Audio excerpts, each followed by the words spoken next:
A importância da Lava Jato. 27 enunciados sobre a oportunidade de desmontar o mecanismo de exploração da sociedade brasileira. Primeiro, na base do sistema político brasileiro, opera um mecanismo de exploração da sociedade por quadrilhas formadas por fornecedores do Estado e grandes partidos políticos. Em meu último artigo, intitulado Desobediência Civil, descrevi como este mecanismo exploratório opera. Adiante, me refiro a ele apenas como um mecanismo. Segundo, o mecanismo opera em todas as esferas do setor público. No legislativo, no executivo, no governo federal, nos estados e nos municípios. Terceiro, no executivo, ele opera via superfaturamento de obras e de serviços prestados ao Estado e às empresas estatais. Quarto, no legislativo, ele opera via formulação de legislações que dão vantagens indevidas a grupos empresariais dispostos a pagar por elas. O mecanismo existe à revelia da ideologia. Sexto, o mecanismo viabilizou a eleição de todos os governos brasileiros desde a retomada das eleições diretas, sejam eles de esquerda ou de direita. Sétimo, foi o mecanismo que elegeu o PMDB, o DEM, o PSDB e o PT. Foi o mecanismo que elegeu José Sarney, Fernando Collor de Mello, Itamar Franco, Fernando Henrique Cardoso, Luiz Inácio Lula da Silva, Dilma Rousseff e Michel Temer.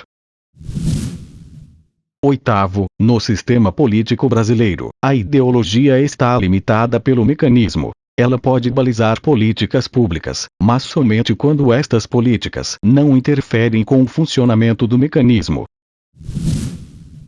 Nono, o mecanismo opera uma seleção. Políticos que não aderem a ele têm poucos recursos para fazer campanhas eleitorais e raramente são eleitos. Décimo, a seleção operada pelo mecanismo ética e moral. Políticos que têm valores incompatíveis com a corrupção tendem a ser eliminados do sistema político brasileiro pelo mecanismo. 11º, o mecanismo impõe uma barreira para a entrada de pessoas inteligentes e honestas na política nacional, posto que as pessoas inteligentes entendem como ele funciona e as pessoas honestas não o aceitam. 12º, a maioria dos políticos brasileiros tem baixos padrões morais e éticos.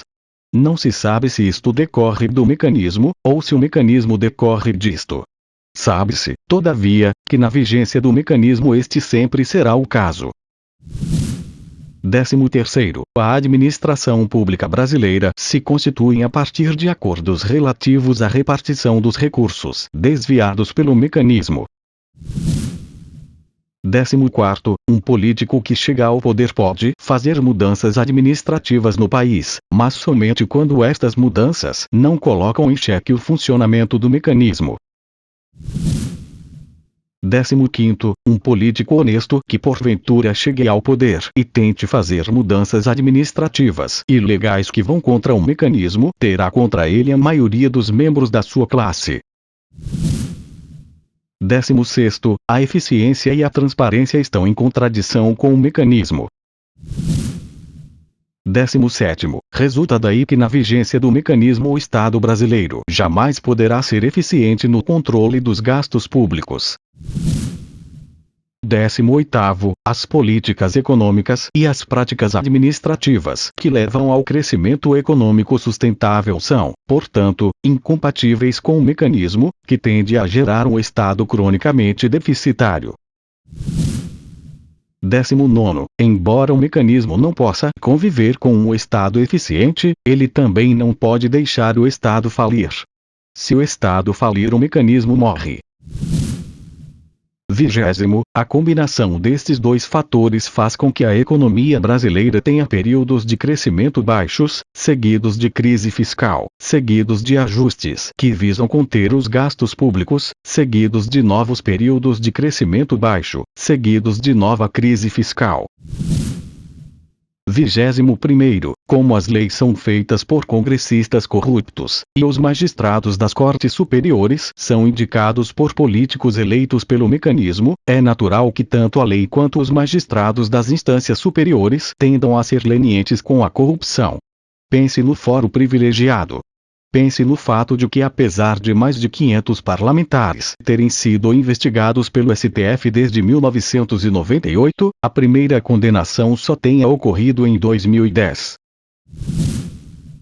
22º, a Operação Lava Jato só foi possível por causa de uma conjunção improvável de fatores. Um governo extremamente incompetente e fragilizado diante da derrocada econômica que causou, uma bobeada do parlamento que não percebeu que a legislação que operacionalizou a delação premiada era incompatível com o mecanismo, e o fato de que uma investigação potencialmente explosiva caiu nas mãos de uma equipe de investigadores, procuradores e de juízes, rígida, competente e com bastante sorte.